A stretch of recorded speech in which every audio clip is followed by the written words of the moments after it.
America అంటేనే అదురు ఉడుతుందుల్లా దునియా దేశాలకు ఎప్పుడేం కొత్త రూల్ తెస్తాడో, ఏ దేశం మీద పన్నుల బాంబులేస్తాడో, వీసా రూల్స్ మళ్ళేం మారుస్తాడో, చదువుల మీద ఏం చెప్తాడో, కొలువుల మీద ఏమంటాడో అని మస్తు టెన్షన్ పడతాన్రు.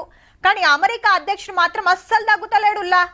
ఏదనుకుంటే గదే చేస్తున్నాడు. ఇప్పుడు కొత్తగా మళ్ళేం తెచ్చిండంటే రప్పరప్ప సంతకం చెక్కినాక ట్రంప్ గారి మురిపెం చూడుర్రి ఎట్లున్నదో. అది బిగ్ బ్యూటిఫుల్ బిల్లు. మరి 4 ఓట్లతోటి పార్లమెంట్ లో పాస్ కాగానే అధ్యక్షుల వారు అందమైన సంతకం చేసి గిట్ల సంబురాలు చేసుకున్నాడు. ఇక అమెరికాకు తిరిగే ఉండది.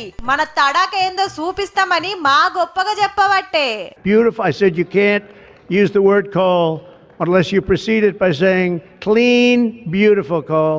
ఇక ఇప్పుడు ఏం కాబోతుందంటే దావకండ్ల ఖర్చు తగ్గిస్తారు, బాంబుల ఖర్చు పెంచుతారు, చదువులకు తక్కువ పైసలు, బయటి దేశాల వస్తువులకు ఎక్కువ పన్నులు, వలసొచ్చినోళ్లను ఎల్లగొట్టుడు, అమెరికాలో పుట్టినోళ్లకే ఫాయిదా చేసుడు, పథకాలు కట్టింగు, గొట్టు రూల్స్ తోటి ఫిట్టింగు, పబ్లిక్ టిప్పలు తీర్చుడు కంటే ఆయుధాలు పెంచుడే ముఖ్యమైతది. మరి హిగేముంది, పబ్లిక్ అంతా పరిశాన్ల పడ్డరు రేపు ఎట్లుంటదో అని.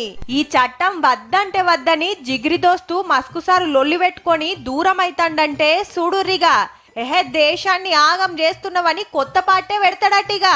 పెద్ద పెద్దోళ్ళు చాలా మంది కరెక్ట్ కాదంటున్నా ట్రంప్ సార్ అయితే అస్సలు తగ్గుతలేడు. రెండో పారి పవర్లకు వచ్చిన 6 నెలలకే గిట్లుంటే ఇంకో 3.5 ఏండ్లల్లా ఇంకెన్ని చేస్తాడోనబ్బా.